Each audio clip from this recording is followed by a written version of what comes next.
राजा भोज की नगरी में सब कुशल मंगल से चल रहा था, पर एक दिन जब राजा भोज के हरकारे उनके किसी काम से जा रहे थे तो उन्होंने एक अजीब दृश्य देखा कि एक साधारण सा चरवाहा बीच खेतों के एक मचान पर चढ़ा हुआ है और चिल्ला चिल्ला कर राजा भोज के बारे में उल्टा सीधा कह रहा है। राजा भोज को पकड़कर मेरे पास लाओ, उसे सजा दिलवाओ और मेरा राज्य मुझे दे दो। एक चरवाहे के मुख से अपने राजा के लिए ऐसी बातें सुन हरकारों को बहुत गुस्सा आया। उन्होंने उस चरवाहे को पकड़कर नीचे उतारा और बोले, क्या बक रहा है तू? अगर राजा महाराज को तेरी इस हरकत का पता चलेगा तो वो तुझे तोप के मुंह पर बिठाकर उड़ा देंगे।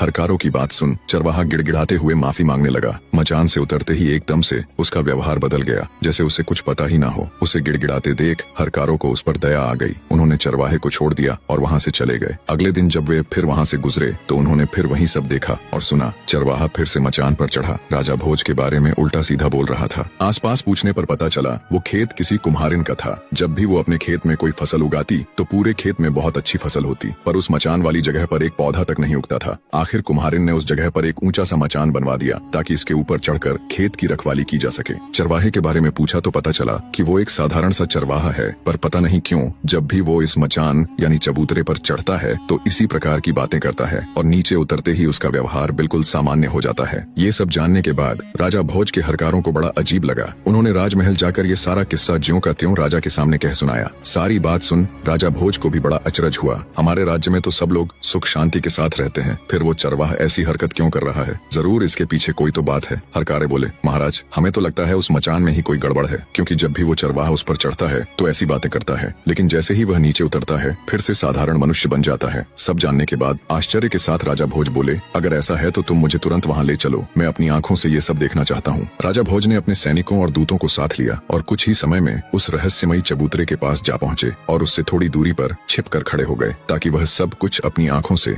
देख और सुन सके। तभी वह आदमी फिर से चबूतरे पर चढ़ा और चढ़ते ही जोर से कहने लगा, लोगों जाओ जल्दी से राजा भोज को पकड़कर मेरे सामने लाओ, उसे मार डालो ताकि मैं उसका राज अपने हाथ में ले सकूं। ये सुनते ही राजा भोज गुस्से और हैरानी के मिश्रित भावों से भर जाते हैं, पर वे बिना कुछ कहे चुपचाप अपने हरकारों के साथ वापस महल लौट जाते हैं। पूरी रात उनके दिमाग में यही सब चलता रहा कि उस मचान में ऐसा क्या है जो एक मामूली सा चरवाहा ऐसी हरकत कर रहा है। सुबह होते ही राजा ने अपने मुख्य सलाहकारों और ज्योतिषियों को दरबार में बुला लिया। बने रहे।